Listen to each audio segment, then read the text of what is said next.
Let's get right to this morning's hot button. The incredible story of a family locked in a New York City apartment, hidden from the outside world for more than a decade. The brothers are the subject of a new documentary called The Wolfpack. And ABC's Elizabeth Vargas is here with more on this story. Good morning, Elizabeth. Good morning, Robin. Could you survive being locked in a tiny apartment for 14 years, perhaps even learn to thrive? 6 brothers and 1 sister did just that, some of them born, all of them raised, living in a tenement. They and their mother captives. This is the story of family, fortitude, and the power of film. In the gritty chaos of the Lower East Side for more than a decade, behind these windows was an entire family almost no one knew existed. They are the Angulo family, Oscar and Suzanne and their 7 children. Their neighbors never saw them. I've been here all my life. We didn't know they existed. The children, raised in 4 small rooms, homeschooled their whole lives by their mother and locked in by their father. For 14 years, they lived by his rules. If he put us in a room, we have to stay there until he says you can go. Oscar had the only key to the apartment, and only he could use it. So this was always locked? Always. What did he exactly tell you? Did he say it was dangerous outside? What did he say would happen to you if you went outside? He would say to us, so outside there's good people and there's bad people. You know, I'd like to keep you all here, protected, you know, because this is a big city. There's a lot of crime going on. Their father gave them free rein to just one thing. I don't shine shoes anymore.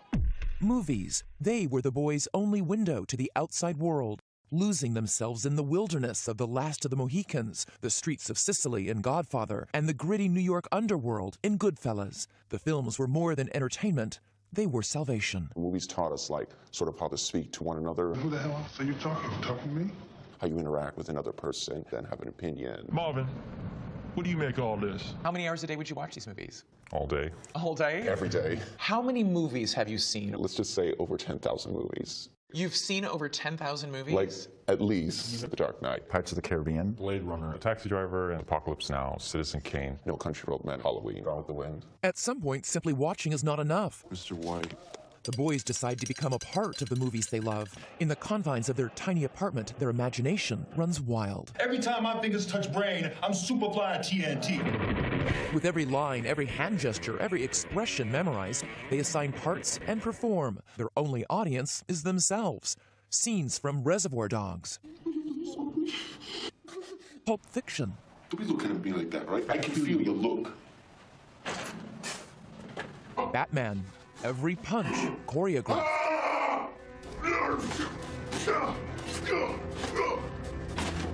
As for the neighbors they never saw, We make up characters out of them. Like, if we hear yelling or, like, loud music, we'd be like, that sounds a little bit like Goodfellas partying. Maybe Robert De Niro was living in there. We just imagine a lot. Sort of what you miss out on, you make up in fantasy. until one day fantasy becomes reality. It's now or never. When life inside became too much to bear, and one son found the courage to break free. I'm gonna do it now. And a chance encounter with a woman who will change their lives. It was like one kid, another kid, another kid, and all of a sudden it was 6 of them, and I ran after them.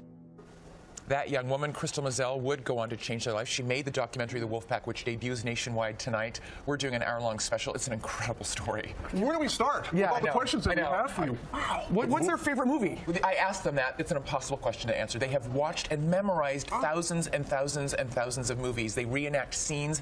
They carefully make props out of garbage. So are they going to use this and become, you know, the next Steven Spielberg? Well, most amazingly, one of the boys, we have videotape of him 5 years ago that Crystal took. She's teaching him how to use a camera, how to push record, what a tripod is.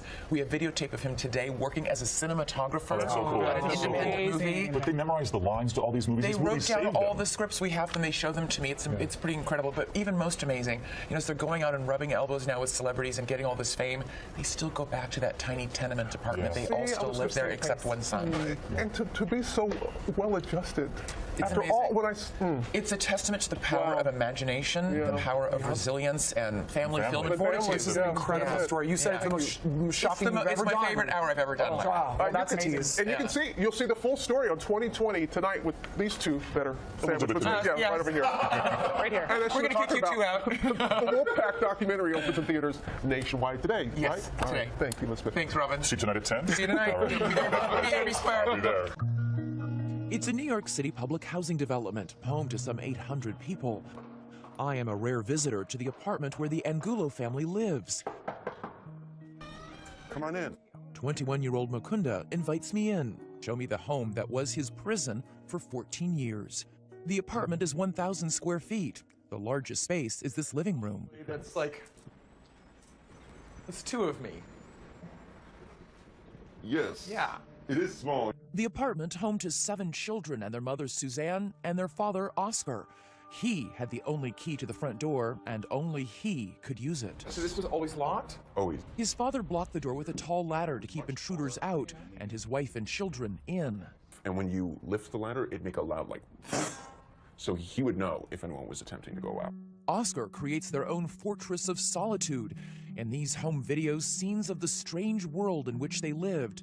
Part Hare Krishna, part paranoia, Oscar's own hermit kingdom. So we had this idea of having a big group, like our own community, our own race here. It's almost like a tribe that you have. Vishnu is the first child and only daughter born with a rare genetic disorder. A year later came Bhagavan, and a year later, fraternal twins, Govinda and Naranya. Where did they get these names? They're Sanskrit, from the Sanskrit language. Mukunda was born next, and then the 2 youngest, Krishna and Jagadish. At night, the young boys slept with Suzanne, piled on top of each other on mattresses. During the day, releasing their pent-up energy, dancing, bouncing.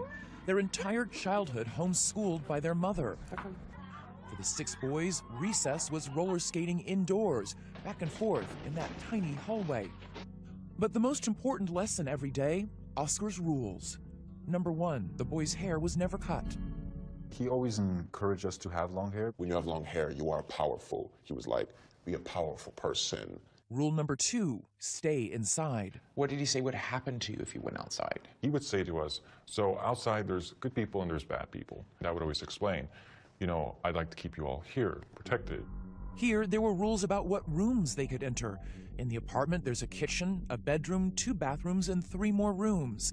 But as if 6 rooms for 9 people wasn't cramped enough, the children were forbidden from entering 2 of them.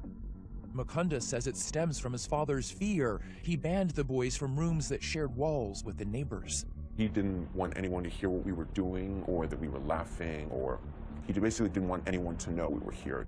That's why even one of the 2 bathrooms was off limits. We weren't allowed to use this one, only this one. And this one would just sit empty? Mm-hmm. Nobody used it? Nobody used it. Wow. Naranya, one of the twins, says the restrictions were the most extreme for their mother. She had the worst of it from all of us. She had more rules than we did. Any little thing that she did wrong she was like put on trial. I was very much a frightened person. We all were. He would not treat her like a happy husband with a happy wife. How did it come to this?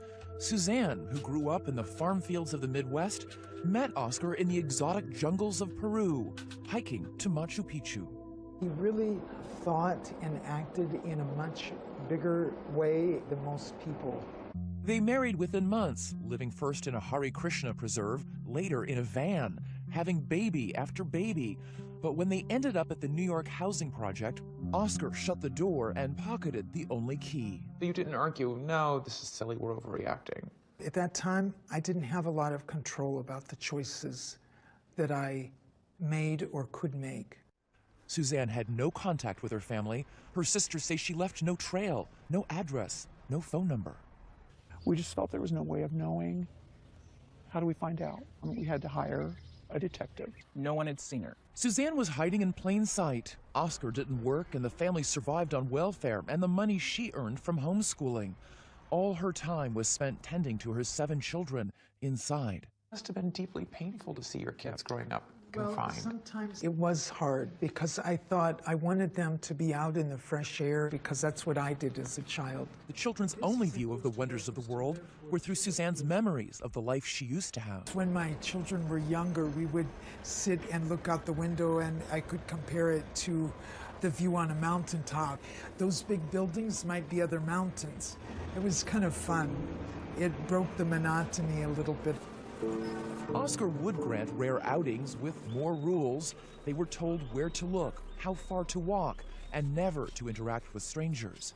We would go out in the summers mostly because it was nice out. So how many times a year would you go out? Sometimes Once. 1? One, and then, yeah, then 1 year, not at all. And then the winter came, and We never went out in the winter. The only freedom Oscar did allow, what would become the boys' one true escape, was movies. How many hours a day would you watch these movies? all day. A whole day? every day. How many movies have you seen? Let's just say over 10,000 movies. You've seen over 10,000 movies? Like, at least. With no outside friends, no outside activities, it was total immersion, an obsession. If I didn't have movies, life would be pretty boring. It makes me feel like I'm living, sort of, because it's kind of magical. They were 6 brothers locked in a cramped apartment for 14 years. Their father gave them free rein to just one thing: I don't shine shoes anymore. movies. They were the boys' only window to the outside world, losing themselves in the wilderness of The Last of the Mohicans, the streets of Sicily in The Godfather, and the gritty New York underworld in Goodfellas. I wonder about you sometimes, Henry. You may fold under questioning. The films were more than entertainment. They were salvation. Movies taught us, like, sort of how to speak to one another, Talking to me? how you interact with another person, then have an opinion. Marvin, what do you make of all this? With hours, days, weeks, months, years to fill, they would watch their favorites again and again. The Dark Knight, Pirates of the Caribbean, Blade Runner, Taxi Driver, Apocalypse Now, Citizen Kane, No Country for Old Men, Halloween. Gone with the Wind, Sunset Boulevard, The Thing. At some point, simply watching is not enough. Mr. White.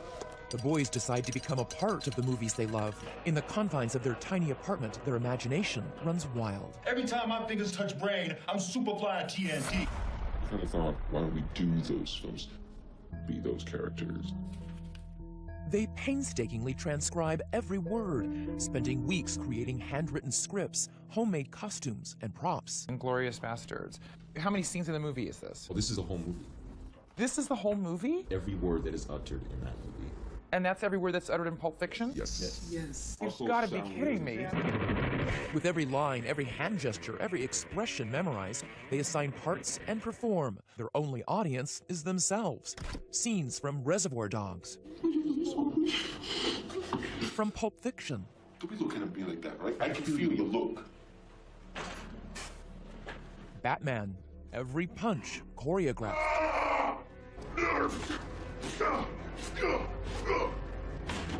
Mukunda is the main prop master, creating costumes from anything he can get his hands on. We got an oxygen tank from No Country for Old Men.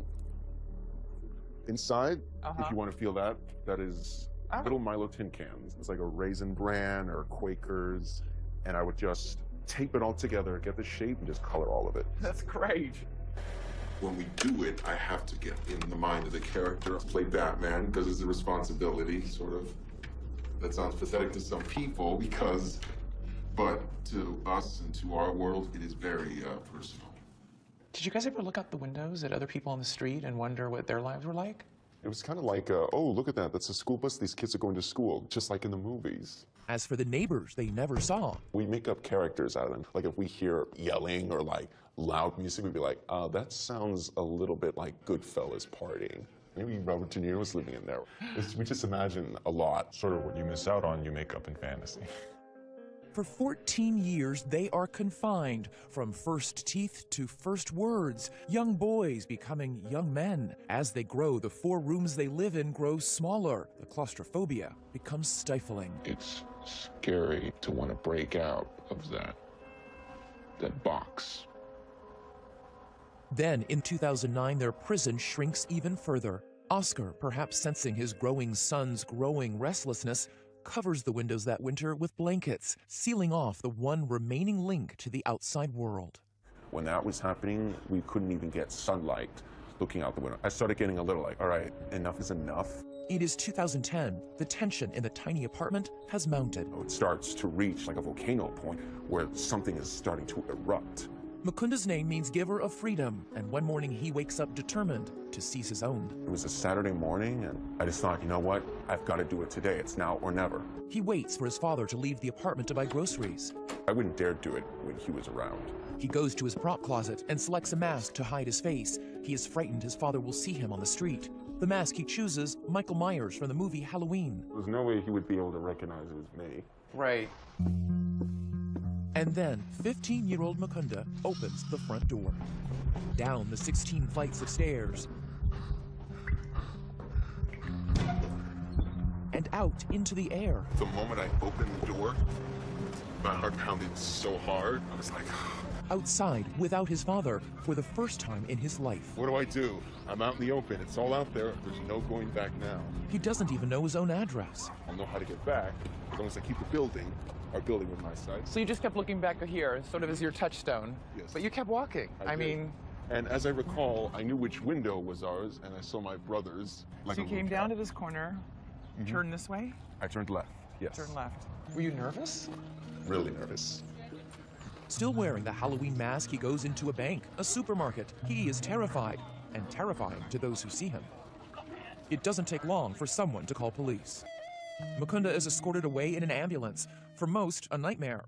For Mukunda, it's his first real-life adventure. I was in an ambulance for the first time. I was never in an ambulance. I was like, whoa, look at this. This is just like a movie set or something. I'm like, they got the siren on? This is pretty wild. Because Mukunda won't speak, police think he's unbalanced. They take him to Bellevue Hospital, the psychiatric ward. What was it like being in the hospital?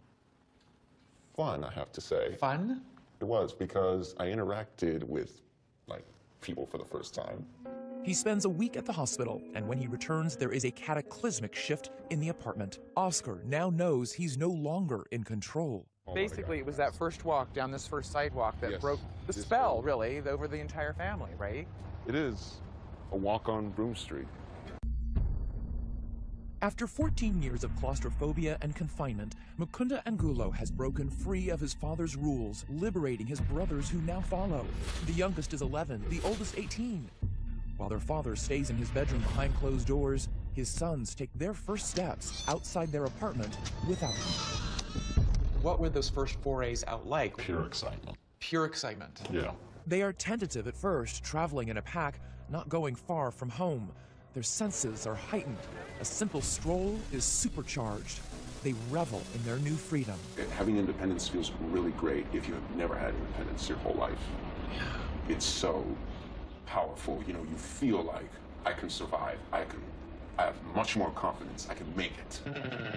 Even as they're breaking free, their lifeline remains the movies. It's like 3D, man. It's very fresh out here. In their trips out, they wear a form of armor, the suits of the cast of Reservoir Dogs. With their long hair and sunglasses, they're hard to miss. And in their first week out, New Yorker Crystal Moselle spots them and does a double take. I was just like walking down the street, and all of a sudden it was 6 of them, and I ran after them. There's like nothing I could have done. The brothers who consider movies their religion ask Crystal what she does for a living. The first person they meet, and she is a movie maker. It feels like fate.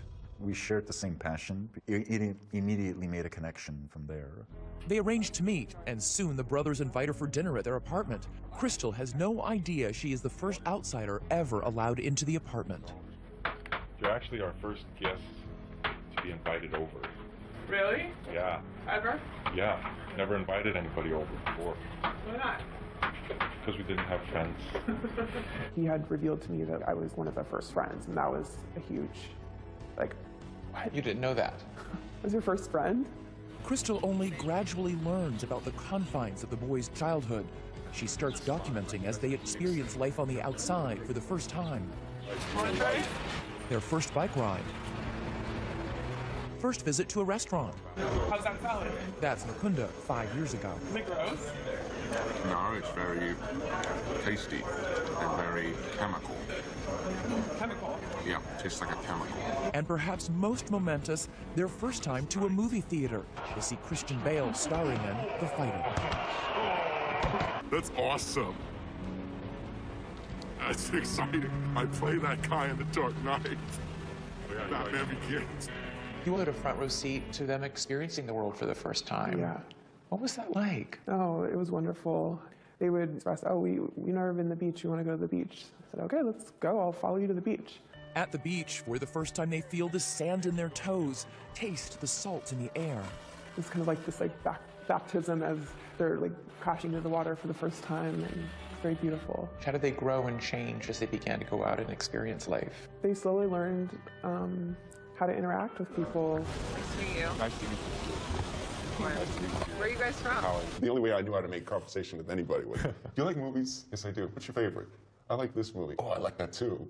Learning the art of conversation and the art of movie making, Crystal teaches them about cinematography. Tripod? You know, the three-legged. Oh, Yeah, that's Govinda, one of the twins, his hair long, dutifully taking notes. And how do you review over what you're recording? There's something that's so open about them that you don't see every day when you're in New York City. Crystal films for nearly 5 years. A friend tells her the boys look like a pack of wolves, and the nickname sticks. All the while, they become more accustomed to the outside world. What were the differences between what you had thought life was like from watching the movies and what you really experienced life as being? One, not everybody's trying to kill you. In movies, everybody understands what the other is saying, and they have like a reply to it. But in real life, it's like, could you repeat the question? Could you repeat it? Like, I'm sorry, I didn't get that. And not everything's a plan, in other words, in life. And in movies, Everybody's not following a script. exactly. So everything moves slower. You need life to be edited a little bit better, right? Their freedom brings transformation. The youngest, Jagadish and Krishna, changed their names to Eddie and Glenn, and 4 of the brothers cut off their long hair. So cutting your hair off was a rite of advancing. Right, like leaving the past behind. It's like okay, we're starting a new life. This is how I'm moving forward. Who did you see change the most over the course of the time you spent with them? I think their mother. Really? Their mother really broke free out of the situation that they're in, and it was very beautiful to see that happen. I am not finding that place that has the donuts. That's what I'm looking for. You've gone from living where you never were allowed to go out unless Oscar said you could, to now going out every single day. Yes, I feel now like I've stepped back into how I really know myself. Do you have regrets? Do you wish that you had claimed that part of yourself sooner? In some ways I have regrets, but in many ways it's been a journey for me. And I feel like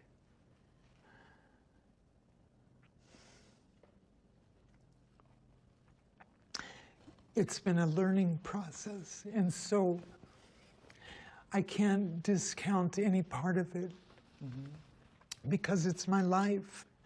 And that would be like saying, oh, I wish I hadn't lived for those years. And I never feel that. Suzanne's biggest step, reaching out to the family she had cut off. In the documentary, she calls her mother. She hasn't heard her voice in more than 20 years. Well, I just want to say that I love you so much, Mom. You know, I just love you so much. That must have felt amazing to talk to her again. Yeah, I just am so glad to have her in my family in my life again. I've spent years running from what I really wanted. Everybody look to the right. The documentary The Wolfpack has won awards on the festival circuit, and the Angulo brothers have gone from seclusion to stardom.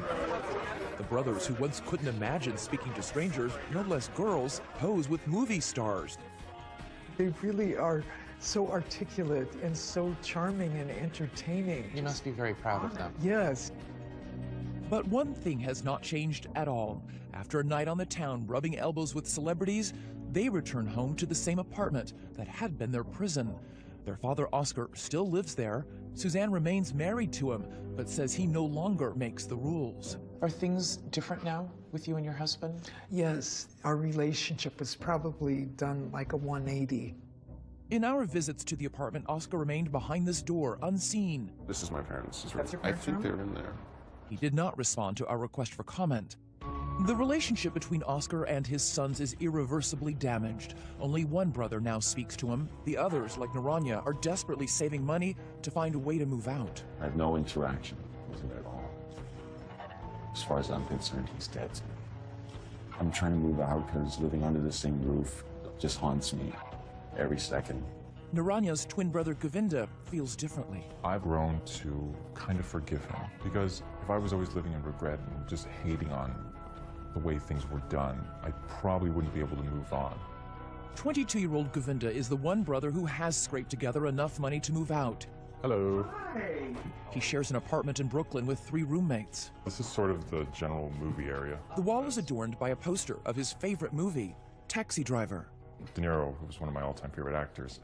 He says the film reminds him of how he used to feel before breaking out. All my life needed was a sense of someplace to go. It's a feeling Govinda has finally shed. 5 years after he was scribbling notes on filmmaking, learning how to press record, Action. Govinda is now working as a cinematographer on his first independent movie. Now that we're on set and this movie's happening, it's sort of a surreal feeling. Almost I can't believe it.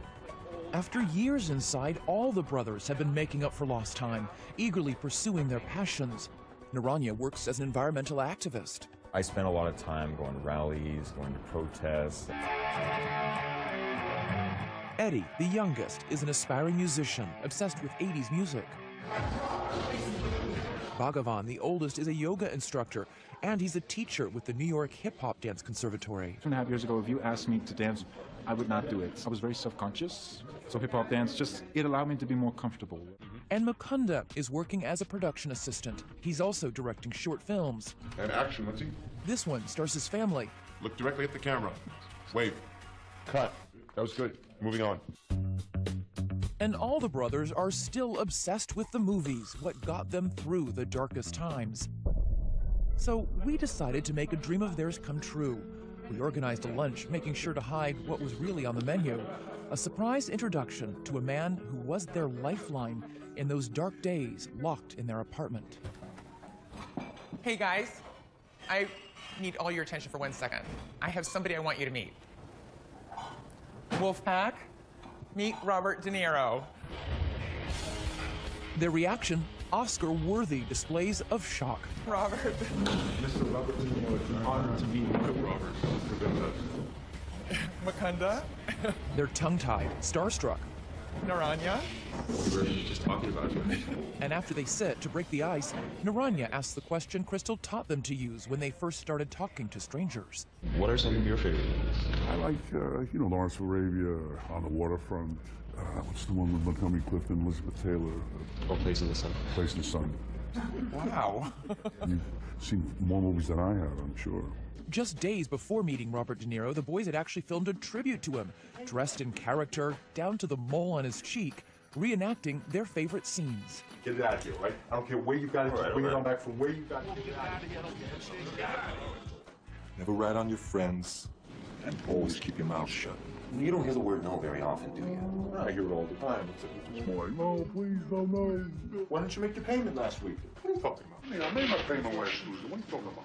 You guys know the films that I've done better than I do, probably. They're all smiles for their photo op, and for the Wolfpack, a simple cheese won't do. Everybody say Johnny Boy. Johnny Boy. Where's that from? Main Street. Once their idol leaves, the brothers erupt in joy and disbelief. Please get in here. Hey guys. Oh, I'm so glad. You are so welcome. I'm going to remember this forever. Another impossible dream is about to take flight. The Wolfpack brothers are boarding an airplane. Our cameras rolling as they begin their journey from New York to Michigan for an event more than 20 years in the making. We are all on our way to meet our family on my mom's side. We're all here. A family they'd only heard of, never met. Once the seatbelt signs on. Nervous, excited. It's alright. 5 years earlier, this is what Mukunda shared with filmmaker Crystal Mazel. Do you know who any of your relatives are? Never met him, How come? because we've always been here. Here in their cramped apartment, in which they were locked away for 14 years, the boys and their mother Suzanne, cut off from her family for decades. I have not seen Suzanne for 23 years. They tried to find out because where she was and no luck. It's overwhelming. If we thought Suzanne was dead. The love has not stopped. And now 2020 has arranged for everyone to meet. Here we go. Ready. 75 miles from Chicago, a first glimpse into their mother's past. So this is how you grew up. All Yes. this land. So Used to play in woods like this and build forts. Their destination? A little town on the shores of Lake Michigan called Three Oaks. Its entire population is barely double that of the Wolfpack's housing complex. Suzanne's family has prepared a classic Midwestern picnic, tables loaded with food. They even made Wolfpack family t-shirts. And as the car pulls up, Yay! the enormity, the power of this moment is overwhelming. Shoot. Look at that. There's everybody. Look at that. Wait, I can't see. Oh my gosh. Oh dear. Oh my God. That's a lot of people. The brothers who quietly endured so much to make it this far must gather the strength to take that final step. Bro, hold my hand. I need your hand. Oh my God. Let's go. Thumbs up. Okay. Come on.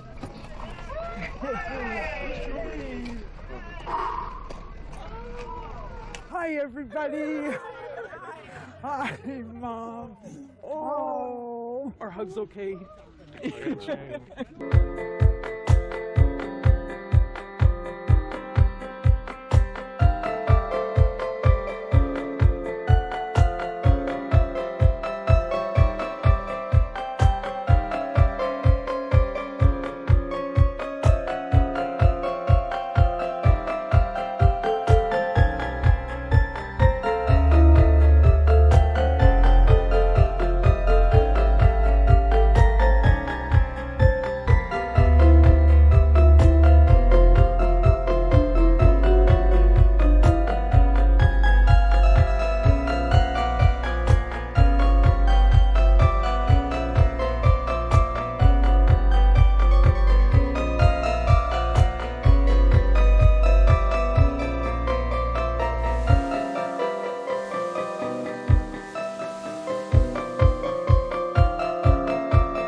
dream come true.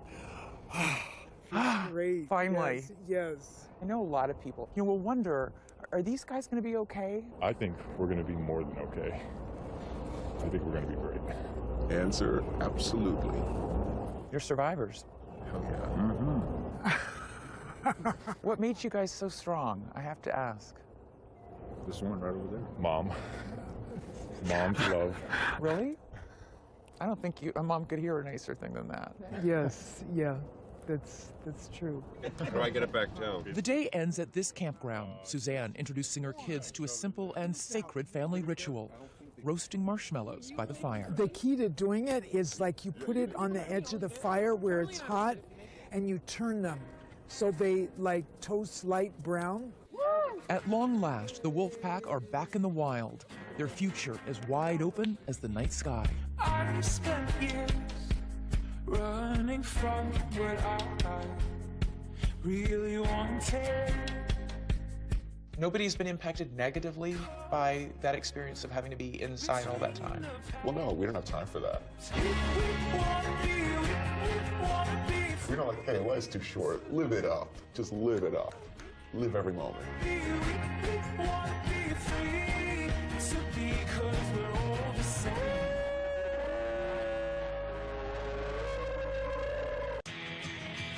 The Wolfpack's new lives have expanded far beyond their small apartment. They are now a whirlwind of activity and adventure. It's been a really fun ride. It's been nonstop. A lot of great experiences. They've seen the stars on Hollywood Boulevard and met them, posing for pictures with actors like Christian Slater and Mark Ruffalo. And the Wolfpack has been traveling the world, their press tour taking them from Abbey Road to the Coliseum, each new place a touchstone to a treasured movie. London has reminded us of films such as A Lucky Man or Harry Potter. And there have been plenty of firsts. Govinda has a new passion. Experiencing crazy roller coasters. It's one of the most exciting things you can do. Hello, everyone. And Mukunda, in addition to giving speeches, is learning another skill. I'm like learning to drive a car. And girls? Yeah, there's been a couple of romances in our lives. But the biggest voyage only took a few miles. Naranya, who desperately dreamed of leaving the family's Manhattan apartment, has finally moved out to Brooklyn. And he's cut his hair. A freeing gesture that, it turns out, is a nod to yet another movie. He just wanted the cervical look. He's been wanting that for a long time. He just wanted a beard to go with it. He's now the second brother to be out on his own. So that day that you're walking en masse, the group of you, down the street, and this one comes running after you, what did you think? We ignored it a little bit at first. First thing she ever said was, "Are you all brothers?" And we all turned. They were like right there. Yeah, right here. And then she was like, "Where are you from? Who are you?" "Oh, you're into us." When did you find out that she's a filmmaker? Oh, our brother is with me. You want to take over? He said, "Wait, what is it that you do for a living?" And I said, "I'm a filmmaker." And then you said, "We're interested in getting into the business of filmmaking." And I think that's sort of on. And at that point, you stopped trying to cross the street and turning your back on her after you answered her questions and really engaged. And I really remember this specifically, Crystal saying, "We should keep in contact. What's your number?" You're like, "I kind of don't remember my number. Let me give you my card. Let me write my number down here." And so who called her? I called her first, and then How long did you wait? I think it was a few days afterwards. We Then we called and we got back to her. Gotcha.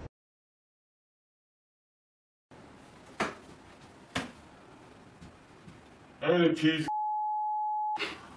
In English, please. Excuse me. In English, please. Hand me the cheese. I'd like to apologize to Leatherface's mom, Michael Myers' mom, and Ghostface's mom. It's all my fault.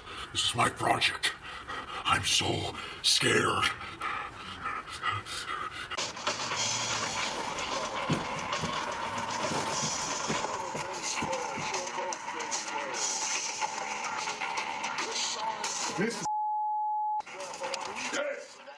What's in the case? My guitar. You can go. It's him! And Mariachi! Gracias. Come outside, please. Now, wait a minute. Sit down, Zero. You can't arrest him simply because he's a bloody immigrant. He hasn't done anything wrong.